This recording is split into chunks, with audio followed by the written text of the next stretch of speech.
Hello to all you beautiful people of the internet. My name is Neviriah, and in this video I'd like to talk to you about the Havoc spec in Shadowlands. Demon Hunter still feels like a fun class in general, but I feel that Vengeance is in a better spot than Havoc at the moment. Regardless though, if you liked Havoc in Legion and you also enjoyed it in BFA, then you're still going to have fun with it now. First up, let's talk about the core changes. The basic toolkit and playstyle mostly remain the same, with the exception of added abilities through talents or covenants.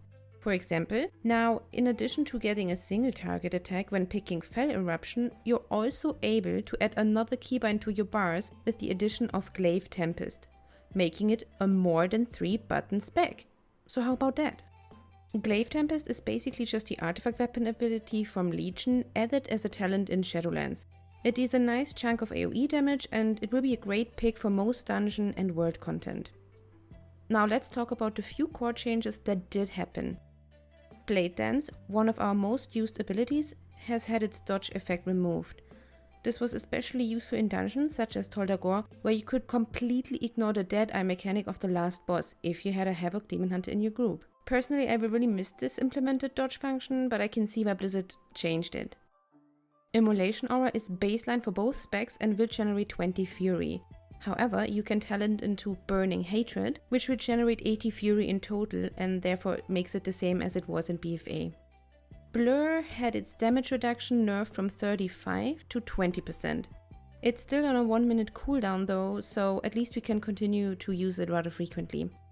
Talking about baseline spells, our two favorite Azerite traits, Furious Gaze and Chaotic Transformation, have been added to the Havoc Demon Hunter spellbook and are now passive baseline traits as well. Furious Gaze provides a good amount of haste bonus for 12 seconds after I-Beam's cast has fully finished, and Chaotic Transformation resets the cooldown of I-Beam and Blade Dance immediately once you enter Metamorphosis. Something else to mention is that I-Beam is not affected by the new target cap.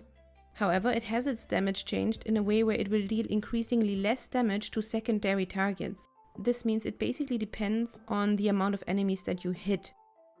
Other abilities that are not affected by the AoE target cap changes are Unbound Chaos and Essence Break.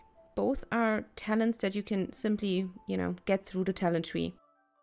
On top of that, the Elysian Decree and Sinful Brand Covenant abilities from Kyrian and Venthyr are also not affected by the target cap. Known AoE abilities that are now capped to 5 targets are Blade Dance, Fell Barrage, Immolation Aura and the new Glaive Tempest. Let's quickly have a look at the new talent tree in Shadowlands to see the changes. Insatiable Hunger was buffed, Demon's Bite now deals 20% more damage. Burning Hatred now simply replaces the old Immolation Aura and makes it more like BFA. Unbound Chaos is back. This is a return of an Azerite trait from BFA which has been removed at some point during the expansion. Glaive Tempest is basically the old artifact weapon power from Legion and is target capped to 5. It has a 20 seconds cooldown. Desperate Instincts was nerfed from 15% to 10% and Netherwalk was also nerfed with its cooldown increased to 3 minutes. Soul Rending got nerfed and buffed. The passive leech was 10% and is now 5%, and its leech when in Metamorphosis was 10% and is now 25%. Cycle of Hatred was changed and now reduces the cooldown of I-Beam instead of Metamorphosis. Essence Break is a new talent with uncapped frontal AoE damage, and on top of that, enemies hit by Essence Break will take 40% more damage from Chaos Strike and Blade Dance for 8 seconds. Demonic has been nerfed a little bit. Once you finish channeling I-Beam, you will now be in meta for 6 seconds instead of 8. Cycle of Hatred and Demonic probably work very well together due to providing more meta uptime. You could combine these talents with a Legendary, for example. There's a very, very nice one called Chaos Theory, which gives Blade Dance a 10% chance to grant Chaotic Blades, increasing the damage of Chaos Strike by 25% and its chance to refund Fury by an additional 60% for 8 seconds. And because of the Cycle of Hatred talent, Chaos Strikes that refund Fury also reduce the cooldown of I-Beam by 3 seconds. So you see where I'm getting at, right? Overall a nice combination if you ask me. Some interesting PvP changes also have been made.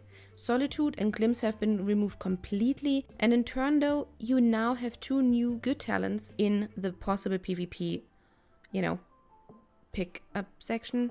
I'm not sure that's English, but here we go. Either way, the 2 new talents are Cleansed by Flame, which is a passive that dispels all magical effects when casting Immolation Aura, which, is insanely strong if you think about it. And Mortal Rush, which is another passive that afflicts targets that you damage through Fell Rush with Mortal Wound, reducing the effectiveness of healing on the target until cancelled. The biggest loss for PvP, however, is the removal of Dodge with Blade Dance, no question about that. Moving on, let's have a look at the 4 Covenants in Shadowlands and which talents you get from them as a Havoc Demon Hunter. With the Kyrian, you get Elysian Decree. It synergizes well with the Repeat Decree Conduit and the Demonic Appetite talent and seems decent for AoE with only a 1-minute cooldown. Definitely a nice pick for Mythic Plus because of its burst potential, and it is probably also very good for a defensive option because every time you use it, you shatter 3 souls, which, basically you can heal yourself fully if you collect them. The Necrolords will give you Fodder to the Flame. It synergizes well with the Brooding Pool Conduit. The ability basically summons a demon that will attack you. Upon slaying said demon, you will then receive the Fodder to the Flame buff. It's also worth mentioning that the Shattered Soul Fragment, which the demon leaves behind when it dies, will increase your damage dealt by 20% for 15 seconds due to the Shattered Souls passive that all demon hunters have. If you choose the Night Fae, you will get the Hunt. It's a 50-yard charge that adds a lifesteal debuff on the target and leaves a fiery trail on its path. In addition, you can also teleport to the marked target through line of sight, which is weird but also very good, I guess. It might be a nice ability for PvP, so you can get to the healer quickly and such, but I don't think it will be much use to us in Mythic class and Raid. With the Ventir Vampies, you will receive the Sinful Brand ability. It applies a strong dot on the target, reducing their cast and attack speed and damaging them for a chunky amount over 8 seconds. If you are in Metamorphosis before using it, it will apply Sinful Brand to all nearby enemies without target cap. The ability is good in AoE and great for single target. So all in all, it seems that the Kyrian Covenant is providing a more AoE focused spell to the Demon Hunter toolkit. However, the Vampies will most likely be the Covenant to go with because it has both AoE and very strong single target damage and is just the best for all content overall right now. Of course, this is still beta and things may change. Next up, Conduits. Conduits scale with ranks from 1 up to 15.